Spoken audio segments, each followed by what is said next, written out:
Niner Empire. Welcome to the Phresh Perspective Podcast. Now here's your host, Jerry Phresh.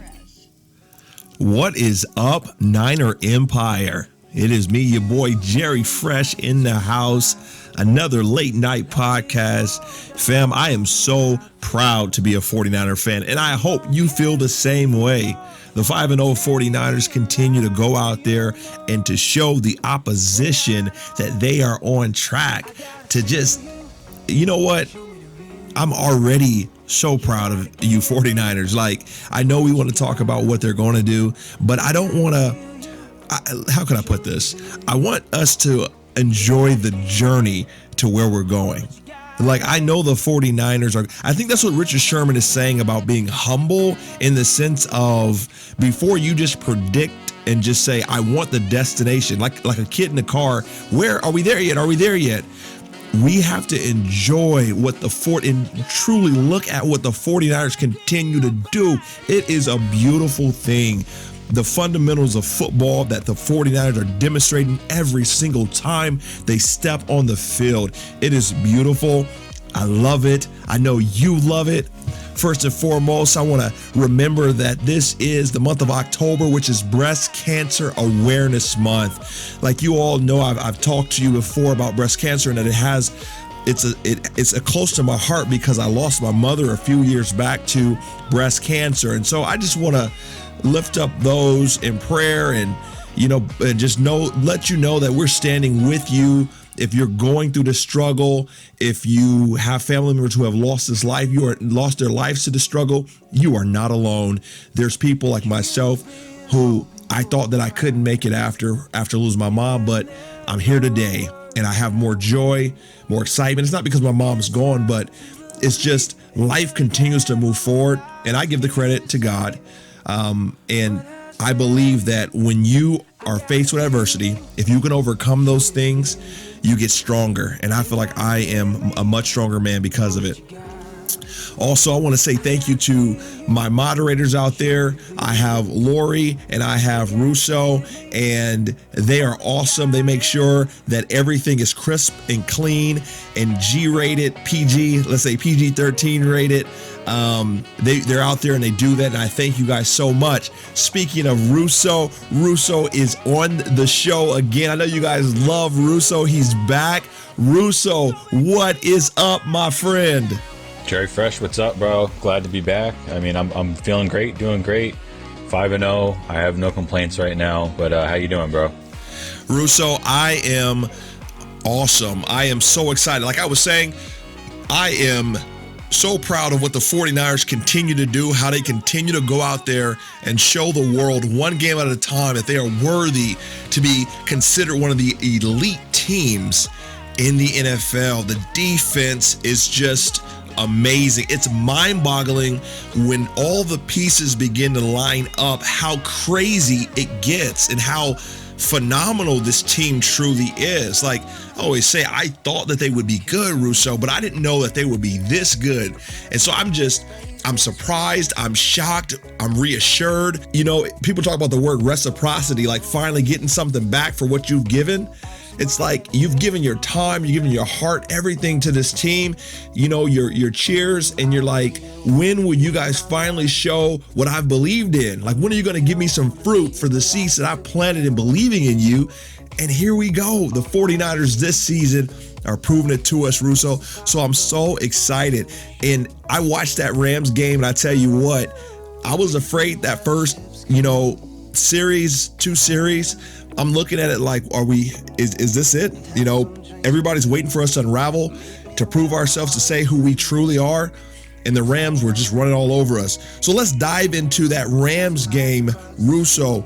Let me know exactly what you saw out there when the 49ers took on the Rams. Well, I was very impressed with the 49ers on Sunday. They went into LA, and the 49ers faithful absolutely took over this stadium. It was a sea of red. I've never seen so many 49ers fans in another stadium in my life. It was amazing to see, and they really got these players fired up with all the support. So shout out to the faithful for the way that they travel.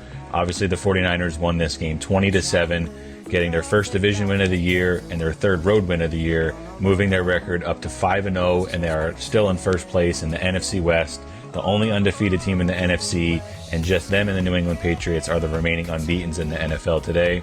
The San Francisco 49ers held the LA Rams to 157 total yards, and Jared Goff only threw for 78 yards in this game. They were completely smothering them. Sean McVay had no answer for what Robert Saleh and Kyle Shanahan were doing with this defense. You start off the game with a bit of a shakiness on that opening drive. The Rams kind of came right at the 49ers, but after that, they'd made their adjustments, and the 49ers were on absolute lockdown. The LA Rams and Sean McVay did not know what to do. It was awesome to see. The LA Rams were 0 for 9 on third down and 0 for 4 on fourth down in this game, unable to convert on these money downs. And the 49ers controlled the clock as well. 39 minutes of time of possession. The Rams only had 21 minutes. They were basically scrambling to get anything going. It seemed like they really wanted to commit to running the ball early in the game. And then the 49ers made their adjustments. They weren't able to continue to run the ball. And then they fell behind. And then we all know what happens. They turned to Jared Goff and they tried to get him to turn into Peyton Manning. And he's just not that guy. So Jared Goff struggled big time in this game. And for the 49ers on offense, it's just classic Kyle Shanahan and Jimmy Garoppolo. Once again, 8 different guys with a reception in this game, 5 different players that recorded a rush. So you have 13 different guys that are touching the ball, which is just, it's the most diverse offense in football. It's just very spread out. There's no way to key in on anybody. You don't really know where it's coming from. You try to shut down Kittle, and then they go to these other guys. Pettis had a nice little game. Obviously, Coleman and Breida were all over the place in the run game, and they were just grinding away, getting these tough yards. And as for the defense, Robert Saleh this is his staple game as far as the defensive coordinator with the 49ers. Obviously, the huge goal line stand, third and fourth down, where, you just see the guys stepping up and they're making plays. Obviously, no Todd Gurley, but, they haven't really been running with Todd Gurley very much these first weeks of the season. So Malcolm Brown, Darrell Henderson, they had some guys that were trying to put it to the 49ers, and they were up to the call. They had 4 sacks on defense. Dee Ford led the way with 1.5 sacks. They also had 5 additional quarterback hits, and then the fumble recovery by Eric Armstead to open up the third quarter, which just put the 49ers right in control. And they know what to do with the ball when they get in that kind of a situation. So the 49ers, I was very impressed. They got a huge win. Nobody can say that they haven't beaten anybody now, because guess what? They just beat the LA Rams, the defending NFC champions, and they went into their house and they basically just made them look silly. And for me, Jerry, I was extremely impressed, and I just really can't wait to watch what they do this next week against the Washington Redskins. It was just really a sign of good things to come, if you ask me, Jerry. I have to agree with you, Russo, and I tell you what, the Rams are a team that everybody was saying that the 49ers would have to face and beat in order for us to be considered a team that was at the top, an elite team. And for us to go in there and to really show the Rams who we were, who we are, and who we will be was just amazing.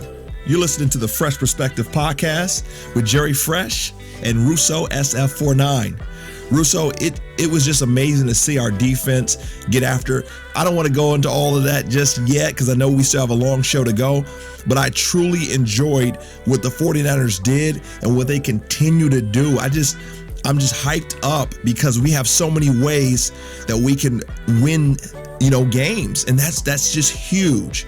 So Russo, if you had to pick one player that you can give a game ball to, somebody who stood out to you, somebody who demonstrated what it is to contribute in that game, who would you give your game ball to? Yeah, so for me, I did want to give the game ball to somebody on defense just because, let's be honest, the 49ers defense was absolutely lights out. And as far as I can really think back, this is one of the most impressive defensive performances that I've really ever seen by the 49ers in recent memory. But for me, I have to give my game ball to George Kittle, the people's tight end. 8 catches, 103 yards on 8 targets, and he had that awesome 45-yard catch where he ran through the entire defense, stiff-arming, breaking tackles, ran it all the way down inside the 10. And for me, George Kittle, he was a guy who was questionable going into this game. He had a little bit of a groin injury pop up towards the end of the week during practice, and there was some doubt if he would go, but Shanahan's like, look, he's going to play. And you could see that George Kittle was a little bit bothered by the groin injury throughout this game. He wasn't moving completely well, and you saw him, favoring it a tiny bit, but George Kittle stepped up and he got it done. And George Kittle had nearly half of the 49ers' entire offensive production for this game. And for me, he gets my game ball. He was the MVP of the game. And George Kittle was the guy that we saw on a few third downs, especially early in the game when there was a little bit of, uncertainty with the Rams coming out so fast and strong. But George Kittle stepped up. He caught every ball thrown his way, and he just was a key cog in the blocking game, obviously with both tackles, Staley and McGlinchey out, and Kyle Juszczyk out for this game. George Kittle was leaned on even more in the blocking game, and he was all over the field making blocks.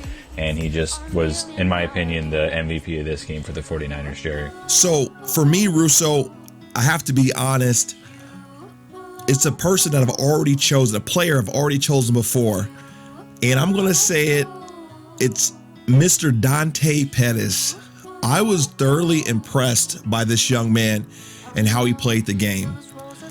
I was most impressed by a catch he thought he made and he dropped. Or no, excuse me, he didn't drop, he was out of bounds. You seen a flash of a player that you knew he could be, but you didn't know if that ever was going to happen. We were saying we need him to be a dog. We need him to go out there, and we need him to be proactive about going to get the ball. For some players, you let the quarterback throw you the ball, but other players, they need to prove and go get that ball. And I felt like Dante needed to show us that he could go out there and get the ball. And I tell you what, I was thoroughly impressed by the way he approached the game on that day, in that time versus the Rams. Dante Pettis flashed number one receiver abilities, skill sets, and I enjoyed watching him play. He's a good receiver. A lot of people have knocked him and said he's just too soft and he won't be able to do this, and the colorful hair, and he's soft-spoken and he likes cats and all that kind of stuff. But I saw something in Dante Pettis that I think Kyle Shanahan seen when he scouted him, and even when he looked out during practice and different things that we don't have eyes on. Kyle, it's just amazing how he has spotted talent and the ability to identify talent in a player and to work that out of them. I believe Dante is going to continue to move forward in his development and be a significant player on this team. Now let's discuss the overall view of the NFC and where it stacks up against the divisions in this league. What is your opinion on where the 49ers and just the NFC, like a lot of people are saying that the 49ers could be anywhere from number 2. There's some who say number 1, all the way down to, they're in the top 10, but there's some people not giving recognition in the NFC and there's some people giving high recognition. Where do you see the 49ers and teams at in the NFC division? Yeah, well, I'm looking around at the NFC right now. Obviously, the 49ers are on top at 5-0.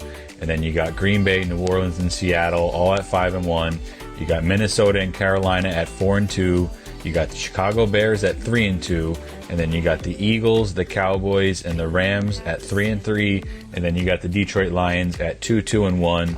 And the remaining teams all have losing records. So I feel pretty comfortable saying that the other 5-6 teams, they're basically out of the scenario. It's a long season, I understand all that, but there's just too much stuff that needs to happen to really talk about those teams. So obviously the Green Bay Packers are 5-1, and the 49ers play them at home coming up. And for me, the Packers are a team that haven't been very impressive. They kind of squeaked out a few of these wins. We all saw the game with the Detroit Lions that just happened the other night, and there were some controversial calls with the referees and stuff like that.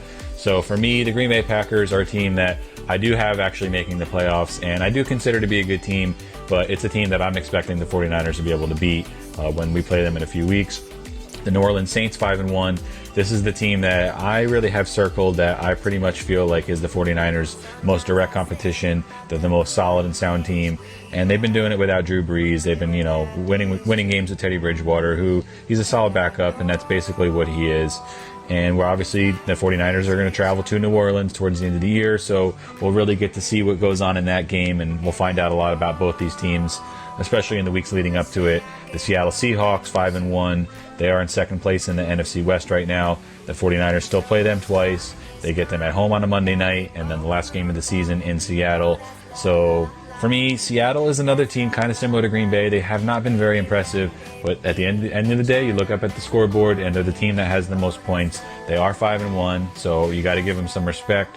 For me, they're just kind of squeaking out these wins. They have a combined 8-point total over the same 4 opponents that we've played. The 49ers have beaten those same teams by 69 points, so very drastic as far as point differential. I'm looking at the Vikings and the Panthers, both 4-2. These are a couple teams that, in my mind, they're just solid teams. They definitely both have some weaknesses. And for me, they're teams that have a very legit shot at making the playoffs. And if you get into the playoffs, you never really know. They both have a good defense. They both have really, really good running backs. Probably the 2 best running backs in football, in Dalvin Cook and Christian McCaffrey. So the quarterbacks are maybe a little suspect. We'll see. But overall, those are 2 teams that I'm expecting to at least be in it towards the end of the season. Then you got the Eagles and the Cowboys. I feel like they are battling out for one spot. I do not think that they will both make the playoffs. It comes down to probably the head-to-head with them as far as who will win the division. And I feel like the other team is just not going to have enough firepower with the NFC the way it's stacking up with all these 1- and 2-loss teams. The Chicago Bears, 3-2. They're a team that is right there battling out with Minnesota and Green Bay. They probably have the best defense in football. Maybe the 49ers have the best defense, maybe the Patriots, but the Bears have a pretty darn good team as far as when it comes to the defensive side of the ball. And they kind of try to grind you out. Trubisky's been hurt. We'll see what they can do if they can bounce back. But the Bears are a team I have my eye on. The Rams 3-3. Obviously, the 49ers just went in there and completely manhandled the LA Rams. Jared Goff does not look very good when he gets pressure on him. They did just trade for Jalen Ramsey. So we'll see what they can do, if that can somehow spark their team and solidify their secondary. But the Rams have holes in other places, and they're facing an uphill battle with the Seahawks and the 49ers. And they've already lost to each of them, so the best they can do is tie each of them at this point with the division. The Rams are a team that seem like to be fading, and then the Detroit Lions are 2-1. You know, they still have at least a 500 record, and they've played some teams pretty tough. We already talked about the Green Bay game. They kind of got hosed in that game, in my opinion. But the Lions, the San Francisco 49ers don't play them, but they're a team that has potential to somehow make the playoffs. We'll see what they can do. But overall, I mean, the 49ers are in a very good position. Obviously, the only undefeated team in the conference. And they still play all these teams 6 times. They get Green Bay, New Orleans, Seattle twice, Rams one more time, and the Panthers. So these teams, if they're able to beat the 49ers, they have the ability to climb up and jump over them. If the 49ers can hold their own with all these teams in the division, they're basically an absolute lock for the first round bye and possibly home field advantage in the NFC. And in my opinion, with this defense and the way that Kyle Shanahan is running this offense, you're talking top 4 offense, top 2 defense to this point, and a pretty favorable schedule, especially over the next few weeks. I think the 49ers in a very, very good position, Jerry, to come out at least in a playoff berth.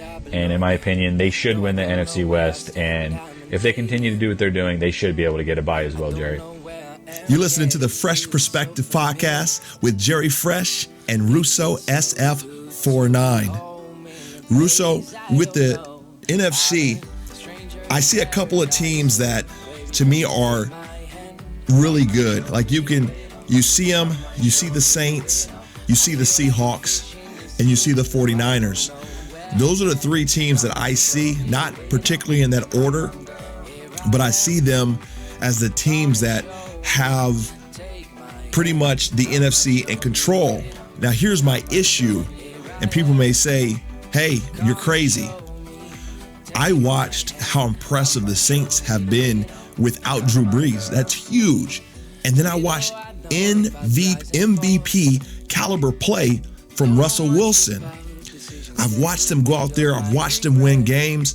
They're both playing so awesome, and they should be ranked high. But if I'm totally honest with you, and it's very hard for me to be subjective when my team is the 49ers, in the NFC, there's no team more impressive than the 49ers. They continue these emphatic wins in different ways. And so when I look at the NFC, the entire division, the whole spectrum and the picture of it all, I just see the 49ers dominating other teams. I want to stay humble. I've been put in check with, I shouldn't, get too excited, but I just see the 49ers as being a team that is head and shoulders above the rest. Like I said before, I had a dream on a video. I said I had a dream that the 49ers dominated the Saints, and I'm going to stick by that. I believe the 49ers they're showing it. You said division, so I won't say in the NFL, but the 49ers are hands down right now the best team in the NFC, hands down. Now, Russo, I don't want to keep going on that, too deep into that. We got to keep going. Let's preview the Redskins game. The Redskins, they have this, we've taken up the identity of being the underdog. But in this particular game, we gained momentum. And we continue to move forward with that momentum. And the Redskins have slowly but surely, the winds have put out of their sails. Now, they won against Miami, but they're considered the underdog in this game. So I'm very interested to see how, you want to motivate. Richard Sherman is motivating the players and the fans that we're the underdog, and that's going to give us the ability to go in there and surprise people. But in this game, we are the best team, hands down. So the way I look at this game is that the 49ers are most definitely going to win it. Most definitely. It's going to be, to me, a rout. But it's going to be a rout because the 49ers are going to focus and play the game. Now, I look at the Redskins roster. I look at different things that are happening, and I'm not too impressed. But there's an old, wily veteran on the offense that I believe can help the Redskins get going, and that's Adrian Peterson. Now, I know he's lost a step, and it's been years, but he still kind of scares me. Adrian Peterson is a man out there, and he's playing the game. Hard-nosed football. He's going to give you everything that he has. Do I believe we'll shut him down? Yes. Do I believe that we're going to win? Yes, yes, yes. But I still see them as a team. This could be a trap game. I don't believe it's going to be. I don't believe it's going to be. You're listening to the Phresh Perspective Podcast with Jerry Phresh and Russo SF49. So, Russo, talking about the Redskins and what's going on in that game, what's your perspective when the Redskins face the 49ers? Yeah, so obviously the San Francisco 49ers are traveling to the East Coast this week to take on the Washington Redskins. They're currently 1-5, and they're coming off their first win of the season just this last week against the Miami Dolphins. They won that game 17-16, pretty much squeaking out a victory here in a battle of the few remaining winless teams in the NFL. And Washington's coming fresh off a coaching change. They just fired Jay Gruden, and they hired Bill Callahan, who is a pretty well-respected coach. He's served quite a bit of time in the NFL as well as the collegiate level, and he came right in and he's trying to establish his his running game and bring that winning culture back to the Washington Redskins. And so far so good. They're 1-0, right? Well, the thing about Washington, they are 1-5 like we said, and they are 0-3 at home so far this year. So they have been really struggling in their own stadium, and they have been minus 77 point differential. So they are being severely outscored, more than 10 points per game they are losing by. And Washington is kind of a team that's in disarray, and it's possible they're going through a rebuild. They just drafted Dwayne Haskins, but yet they're not starting him. So I think there's a little bit of confusion between the coaches and the ownership, and they weren't really on the same page as far as what their direction was. But Case Keenum, nonetheless, will be the quarterback this Sunday. And so far, he's been fairly respectable despite the losses. He has 9 touchdowns and 4 interceptions to this point on just a little over 65% completions. So on the surface, Case Keenum maybe isn't really the problem what's going on in Washington. They aren't doing very well. Adrian Peterson is the running back at this point. Darius Geis dealing with a bit of a knee injury. He's still unavailable. And to this point, Adrian Peterson is averaging basically 45 yards per game, 3.6 yards per carry, and he only has 1 touchdown on the year. Pretty uninspiring numbers. We've obviously seen quite a bit of decline through Adrian Peterson over the last several years. And you put him in a situation like this with the Washington Redskins, obviously they're going to be behind more often than not. And the offensive line isn't that great. Trent Williams is holding out and demanding a trade, and he is one of the best left tackles in football, if not the best left tackle in football. So it's no secret that their offensive line is struggling quite a bit. And one of their best weapons, Chris Thompson, their pass-catching back, is questionable for this game. And from what I'm hearing, he's more closer to doubtful than questionable. He's dealing with turf toe, and if he's unable to go, we're going to see probably Wendell Smallwood, a former Philadelphia Eagle, step into that role. And Chris Thompson's been one of these reliable guys, especially towards the end of the game when they're starting to fall behind and they go into these hurry-up offenses, and they're looking to throw the ball to the running backs because Adrian Peterson is not very good at catching the ball. Obviously, he can run the ball, but the guy that I'm really have my eye on is Terry McLaurin. the rookie wide receiver out of Ohio State University. So far, so good with him. He's been pretty much their standout. He's already got 5 touchdowns on a little over 400 yards this year. So Terry McLaurin is the guy that the 49ers need to know where he's at. Can't let him get behind the defense. I'd imagine Richard Sherman should be on him quite a bit. And then on the defensive side, they have some good players: Landon Collins, Josh Norman, their rookie defensive end Montez Sweat, and they got, veterans like Ryan Kerrigan. So they do have some pieces on this team. Washington has, a few guys that you need to know where they're at or they'll hit you in the mouth, and they have some guys that are capable of making plays. But all in all, Washington is pretty much a mess right now, and the 49ers, obviously Kyle Shanahan has quite a bit of a negative track record when it comes to the Washington Redskins and owner Dan Snyder, so a little bit of bad blood, even though Kyle kind of plays it off. I'm pretty sure this is a game he's had circled, and he really wants to go in there, and I think he wants to make a statement, Jerry. Okay, Russo, so I was talking about Adrian Peterson earlier, being a player to watch out there, being a player that could get out there and truly help the Redskins to gain whatever momentum they may gain in that game.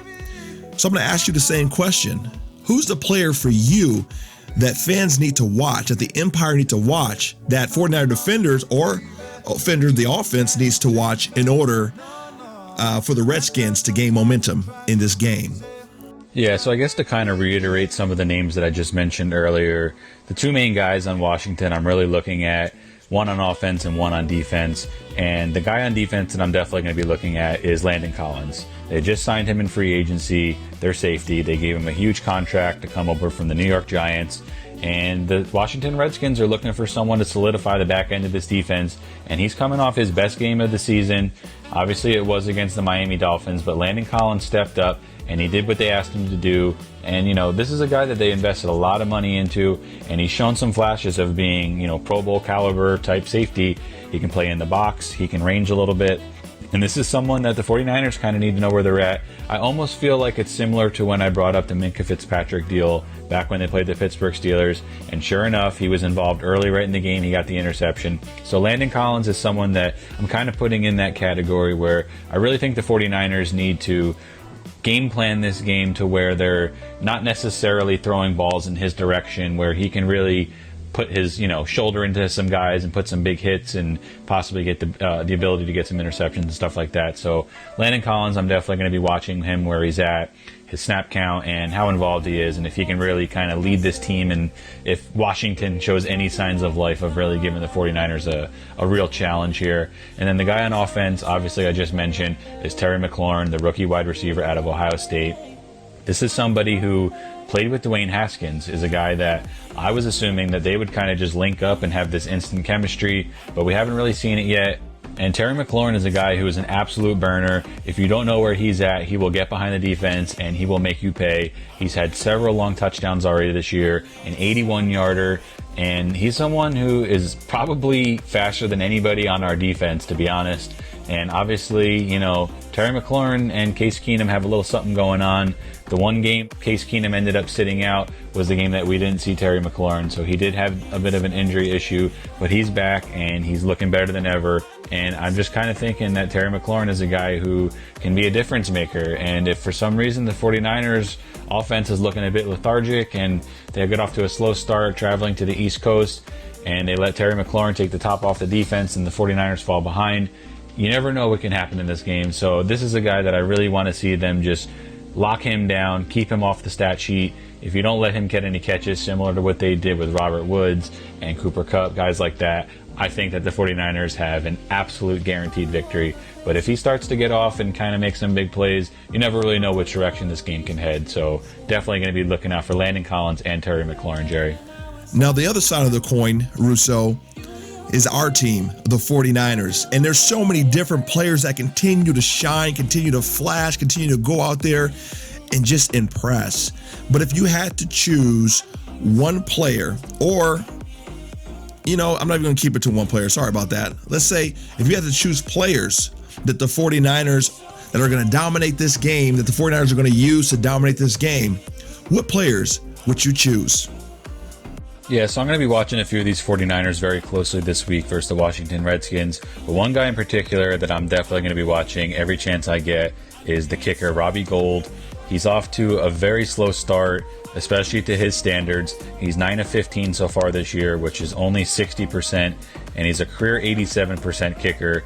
So Robbie Gould is a guy who has been as automatic as possible. The 49ers, they were unsure if they wanted to pay him, and he wanted all this guaranteed money. They met his demands, and they fully guaranteed 2 years on his deal. And Robbie Gould has been looking very shaky so far this year. We have had obviously 3 different long snappers come into this team, and especially over the course of 3 weeks. So there's been a lot of change. You're also talking about the new punter, so you have a new holder with the snaps and stuff like that. So Robbie Gould is going through a bit of an adjustment period, and obviously there was one that was blocked. I've had a couple bad snaps, so it's not all entirely on Robbie Gould, but I'm very curious to see how he does and how this whole unit kind of does collectively. He's 0 for 3 from 50 yards this year, which has never really been his strength, so for me that isn't too alarming. But 2 for 3 from 40 to 49, which, okay, whatever, he missed one. But he's 4 for 6 from 30 to 39. And that's where the problem comes in, that he's missed 2 kicks that are right in his breadbasket. That 30 to 39 is basically gimmies for Robbie Gould. So when you're talking 6 missed field goals in just 5 games, it's a bit worrisome. He obviously made his last 2 kicks against the Rams, so maybe it's starting to trend in the right direction. But I'm definitely going to have my eye on Robbie Gould this week. I already know he's going to be needed. Whether or not the game is in hand or out of hand is irrelevant. I guarantee Robbie Gould will have at least a few different field goal opportunities. He's been making all his extra points, so that is a very good sign. He's 16 of 16 on extra points. But I want to see Robbie Gould have that staple game for him on the year. I want to see him go 3 for 3, 4 for 4, and maybe make a 50-yarder or something like that. So definitely going to be watching Robbie Gould. Another guy that I'm going to have my eye on is defensive lineman Solomon Thomas. He had himself a very solid game last week against the LA Rams. He picked up his 2nd sack of the season. He had 2 additional tackles. And Solomon Thomas is someone that the 49ers invested a high draft pick in. They took him 3rd overall just a few years ago. And they've been kind of waiting for him to pop and, live up to that draft stock. And they've been trying him on the outside. He's kind of a tweener. He's not really fast enough on the edge. He's not really big enough in the middle. But they've been finding a nice little spot for him with a rotational piece in the defensive tackle position. He's been getting consistently between 20 and 25 snaps these last couple games. And I really want to see Solomon Thomas progress from this last game. I would like to see him possibly get another sack in this game. And it's even possible that the 49ers may build up a nice little lead and maybe he'll get a few extra snaps in the second half. So I really want to see Solomon Thomas build off this game and not just kind of disappear for 2 games again like he did after he got his first sack in the Cincinnati game. So Solomon Thomas is someone that, is the 49ers, do they still have him in their future plans? Is this a guy that they want to bring back on an $8.9 million cap hit next year? So Solomon Thomas needs to really show signs of progression that, hey guys, I'm the guy that you drafted. I'm going to, step up and I'm going to be this player and I'm going to build off of what I've done, and I'm not just going to kind of have, random flashes and just kind of be this irrelevant guy who's just a rotational guy. So Solomon Thomas is someone that I'm rooting for, and I definitely want to watch him very closely this week. But the guy that I'm really going to have my eye on is Richie James, wide receiver / punt returner / kick returner. On the year, he has 4 catches, 68 yards, and 1 touchdown, which was the very first touchdown of the year for the San Francisco 49ers. But in the last 2 weeks, he's had 0 catches. So I want to see him possibly be more involved in this offense. And if he gets targeted, I want to see him come down with the catch, possibly make some plays. We all know that Debo's a little banged up, so they may need someone to kind of step up, one of these under-the-radar guys. So Richie James is someone that I'm looking to possibly be more involved on the offensive end. But more than that, I want to look at Richie James from the kick return and the punt return aspect. He has been a bit suspect with his judgment on when to call fair catches, when to let the ball bounce, and he's been kind of putting the 49ers in some awkward positions. We saw the ball that hit DJ Reed's leg that led to the fumble, which ended up getting overturned because of the penalty against the Rams last week. That was a ball that I kind of felt like Richie James should have, pursued and strongly went after with a fair catch, secure the football. There's been a couple other times the ball's gotten by him. And you kind of figure that Washington's going to need to punt it quite a bit in this game. He has 11 returns for 127 yards on the year. So basically a little over 10 yards per return with as long of 32. So I want to see Richie James be more involved in the punt return this week. Go be more aggressive. Go after that ball. Get those fair catches when we need it. And then when you get the chance, I want to see you break some explosive plays. I'm assuming you're going to get 4 to 6 opportunities at least in this game. So Richie James, I'm going to be watching you very closely. I want to see if you can make some plays and possibly be a difference maker this week for the 49ers. For me, Russo, looking at the 49ers roster, I'm going to have to say that George Kittle is a player that we all should choose every single game. But I feel like George Kittle is just beginning to tap into where he needs to be. And so he continues to do whatever it takes. I say where he needs to be. Maybe that wasn't the best choice of words, because he's exactly where he needs to be. Where he wants to be would be better. George Kittle continues to impress with his ability to block, ability to be a part of the play. He contributes to the success of every play by doing what he's called to do selflessly. And that's huge for any player, especially a star player that had so much hype going into a season. George Kittle is a player that continues to show that he is not selfish. He's willing to do whatever it takes, but I'm telling you, he's hungry and he's due for a huge game. And so I believe that this is a game that George Kittle's going to get out there and demonstrate to everybody that he is ready to go, ready to play, ready to move the chains. I believe George Kittle is going to have a huge impact. Another player is the person that's going to be throwing him the ball.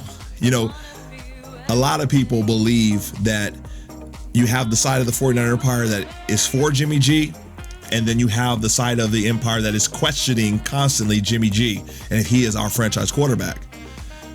I'm right here saying we don't have time for that. We don't have time for questions of here's the thing. He is our franchise quarterback. So we all need to hope and pray and wish that Jimmy G goes out there and continues to play well. Jimmy G continues to get better. He continues to play the game the way it's supposed to be played, the way that Kyle Shanahan puts him in front of him. Yeah, he makes mistakes that he shouldn't make, simple ones that if he just cleaned them up. But I believe that this is going to be a time that Jimmy G is going to be able to go out there and show everybody that he is our franchise quarterback, that he is a player to watch. You're listening to the Phresh Perspective Podcast with Jerry Phresh and Russo SF49. All right, Russo, we're getting to that time of the show. We talk about the 3 keys to the game. There's 3 keys that we want to talk about to this game that are going to contribute to either team being successful or not being successful. So, Russo, what are your 3 keys to the game when the 49ers face the Redskins? Yeah, so for me, I definitely have 3 keys to victory for the San Francisco 49ers this week. And one of the things they need to do is they need to run the ball effectively. Right now, the San Francisco 49ers are number 2 in the NFL with 179.8 yards per game. We've seen it basically every single week. The 49ers are a run-first offense. They work off the play action, and Kyle Shanahan is using this zone blocking scheme, and he's running these guys to perfection. You're seeing 2, 3, sometimes 4 different guys running the ball, and Kyle Shanahan just knows how to get it done. Tevin Coleman and Matt Breida are going to be the main guys this week, obviously, that are going to be running the ball towards the Washington Redskins. And right now, Washington is currently the 5th worst in the NFL against the run. They are allowing 134 yards per game. So it is kind of like strength versus weakness right now. And I want to see the San Francisco 49ers use their strength and attack the Washington Redskins' weakness. And I want to see them get as many yards as possible. Obviously, I think they're a legit threat to run for over 200 yards this game. And I want to see them commit to the run like they normally do. Matt Breida and Tevin Coleman, the challenge is on you, and I expect them to step up and rise to the occasion. So San Francisco must continue with their identity and run the football. So for me, that is one of the main keys to victory. Number 2, I'm going to be looking at this turnover battle very closely. I want the 49ers to protect the football this week. Obviously, they had 2 turnovers last week against the LA Rams. Both were on Jimmy Garoppolo. He had the interception in the end zone, and then he got stripped by the sack. He had the fumble that the Rams recovered and ran back quite a bit. So 2 turnovers last week, not so great. They did have 1 takeaway last week, so at least they were, bringing the ball back some bit. But as of right now, the 49ers sit +2 on the year. They have 12 takeaways and 10 giveaways, and the Washington Redskins are currently -2 with 9 takeaways and 11 giveaways. So for me, the turnover battle, as usual in a football game, is extremely important. But this week on the road, traveling all the way to the East against a team that, is kind of just scrapping and battling. They just fired their coach, like we said. They're 1-0 under the new coach. And, this is a team that isn't giving up, all right? This is not a team that is tanking. They're not the Miami Dolphins. They're just not very good. But they also are an NFL team, and they are going to give us their best effort. So the 49ers, for me, they need to win the turnover battle. You don't want to give the Washington Redskins a bunch of extra possessions. Give yourself a chance to fall into a hole that you need to dig out of. And you give a team like this life at home, you really never know what can happen in the NFL. So for me, protecting the football and winning the turnover battle is absolutely key in this game for the 49ers. But for me, the number one thing that they must do is protect Jimmy Garoppolo. Last week, they allowed 4 sacks. Obviously, the LA Rams have Aaron Donald, and he was responsible for 2 of them, including the strip fumble. But the 49ers must protect Jimmy Garoppolo in this game. They have 2 rookie tackles. Joe Staley and Mike McGlinchey are still out. So we got Justin School and Daniel Brunskill starting once again. And they have been, fairly solid overall. But last week, not necessarily it was all their fault. But the offensive line as a whole needs to step up, and they must protect Jimmy. No Kyle Juszczyk once again, so the run game, the blocking game is going to be a bit downgraded from the normal starters. So for me, I want to see these other guys step up. Ross Dwelly in that fullback role a bit once again. And these running backs, they must pass protect in these passing situations. Matt Breida, Tevin Coleman, Mostert when he's in there, Jeff Wilson if he's active. So I want to see these other guys all step up collectively. We don't need any injuries, especially with Jimmy Garoppolo. Things are going great right now. So for me, let's keep him upright. Let's keep the drives moving. Let's keep Jimmy upright. Let's, kind of breeze through this game. Let's walk out of there with the victory. Nothing crazy. And I think that protecting Jimmy Garoppolo will go a long way to winning this game and in future games as well, Jerry. All right, my 3 keys to the game. I always use these, and they won't change much. For me, it's all about the turnovers. If we can continue to play games where we're not turning the ball over significantly, that we're not stepping on our own toes with penalties, and then special teams, I'm looking for Mitch Wisnowski to truly step up and begin to put us even in better field position for our defense, for our offense. He's getting a little bit more comfortable. I want him to step up. And then our kicking game with Mr. Robbie Gould. The thing that's going on with Robbie is that we continue to have holders being switched in. It's people may say, well, it's simple. He's just kicking the ball. What's the problem? In reality, it's huge for a kicker and his holder to be on the same page, and it changes the dynamic of everything. Just certain things that certain players need, and your holder, the person who holds that ball for you as a kicker, is huge. It's so significant. And so we're going to see if the 49ers can have their special teams, their kicking game, and the ball placement, and where we pin the opposition, and where we place our offense on the field. It's going to be a game of field position going throughout the season. And so I'm looking for the improvement to happen there. Now, Russo, we're going to move to our bold prediction. I love this part of the show because you get to break out of the uniformity, the traditional, and you get to step into some crazy stuff. Like, you get to say what you're really thinking, or if you had any wish that the 49ers could do, what would happen. So, Russo, what's going to be your bold prediction when the 49ers face the Redskins? Okay, so how I like to give you 2 bold predictions, so we'll go ahead and just stick with that. Number 1, I'm going to say that Richard Sherman has an interception for a touchdown in this game. He has been absolutely locking down this year, and I know that at some point in this game, Case Keenum is going to have to test Richard Sherman, and I think that Richard Sherman will definitely get an interception in this game, but my bold prediction is that he will run it back for a touchdown for the 2nd time this year. And my number 2 bold prediction is that we all know that the 49ers held the Rams to 157 total yards last week.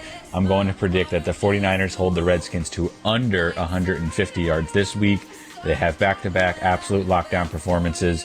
So Richard Sherman with the pick 6, and the 49ers defense does not allow more than 150 total yards for the game, Jerry. What do you got? All right, my bold prediction, we've been going back and forth with this. I'm going to say that Nick Bosa is going to get 2.5 sacks, a forced fumble, and a defensive touchdown. He's going to have another game, crazy game. I'm going to say that Quan Alexander is going to get a pick six and return it. And he's going to have a game with 10 tackles. And then last but not least, I'm going to say that Jimmy Ward is going to cause a fumble, get her interception, and a touchdown. So that's going to be huge. Man, just like I said, I love bold predictions because honestly, it is what it is. We can pick what we want. And in the comments right now, if you're listening, just go ahead and list off some bold predictions. I want to see some bold predictions out there. What are some bold predictions for you? What do you see happening when the 49ers face the Redskins? All right, let's get to the final score. The final score when the 49ers face the Redskins, Russo. This is a fun time too. It gives us opportunity to kind of say what we're thinking now. Some things happen, where there's trap games and there's teams that should win and beat other teams thoroughly, and it just doesn't happen. The Redskins have nothing to lose, so they're going to come out here swinging. And I believe they're going to try their best to prove that Jay Gruden was the cause of their downfall, and now they're on the uptick after beating the Dolphins. And so with all that being said, with the Redskins' effort coming in and doing all that kind of stuff, I'm predicting the score to be 38-3. Yep, even with the Redskins coming through and trying their best, we'll give them a field goal. We're scoring 38 points, and Kyle Shanahan is going to show that he is the reason why the Redskins ever were considered good. Him and his dad, this is the game that he gets over everything that happened in Washington. So Russo, with that being said, what is your final score for when the 49ers face the Redskins? Well, I pretty much see this game going about as well as possible for the 49ers. I know a lot of people are saying, you can't take any team lightly, and you're traveling to the East Coast, and you got to worry about the jet lag and the early time start and stuff like that. But for me, I'm looking at one team in the San Francisco 49ers that's 5-0, that is completely dominating their opponents week in, week out. And then I'm looking at a team in the Washington Redskins that's 1-5 and is completely struggling with every team they play against. They barely got by the Miami Dolphins, despite the coaching change and despite all the other things that people may say could go wrong in this game. And you add that into the fact that Kyle Shanahan is going back to Washington, and I know he wants to stick it to this team. I really don't care what Shanahan says. I guarantee you he has these guys ready, not only for this game, but these guys are just going to be ready. I already heard what Jimmy Ward said in his one-on-one with Canna Martin. They're treating every game like it's a championship game. The 49ers are not going to sleep on the Redskins. I have them going into there, and I have them absolutely dominating 38-0. The 49ers get their first shutout of the year. I think Jimmy Garoppolo plays about as flawlessly as possible. The 49ers run for over 200 yards. I think they dominate the line of scrimmage on offense and defense. They should get at least 5 sacks in this game. They should get at least 2 turnovers in this game. And hopefully Robbie Gould can go perfect in the kicking game for the flawless victory. 38-0, San Francisco 49ers. Right on, Russo. Man, again, it is so awesome to be a 49er fan. I love where we are right now. We all believed in what the 49ers could do. We all believed in the potential of the players. We believed in the potential of our coaches. We trusted that a John Lynch could go out there and draft the right players. We believed that they were building a locker room. And when we lost good players to domestic violence or injuries, whatever it was, the adversity never stopped us from believing. We've stood in there. We've had faith in our team. And I just want to put that out to the empire that it's okay to be excited about what the 49ers are doing. Remember that the destination will come, and we don't want to jump there yet, but we have to enjoy this journey together as a fan base. Let's enjoy what's going on. Let's get excited about what the 49ers are doing. I know we want to say stay humble, and we will. We won't go out in Cowboys faces and Raiders faces and fan, get into fights and all that kind of stuff. We're not going to go out and do that. But when we're home, they say home is where the heart is, and the heart is the true expression of who you are. So if this is home, if your 49er faithful empire is home, then you got to let loose and get excited about what the 49ers are doing. Remember, it's about the energy. It's about what you bring forth as a fan that collectively brings joy to the players, and they go out and they play. Do you know how good it feels as a player for them to know that we believe in them?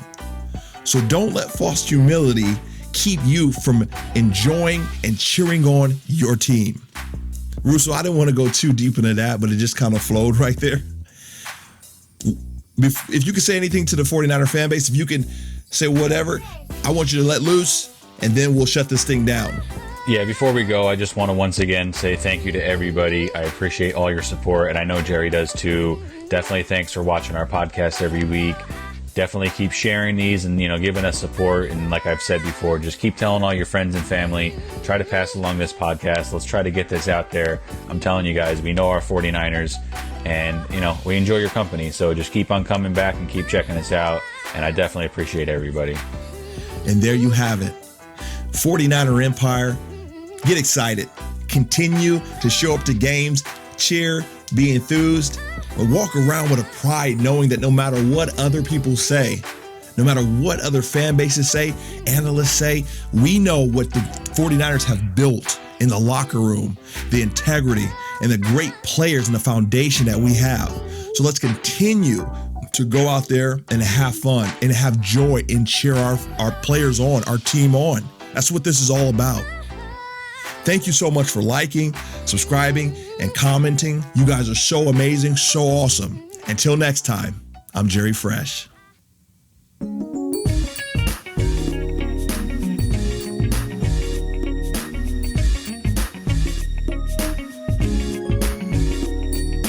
You have been listening to the Phresh Perspective Podcast. Until next time, go Niners.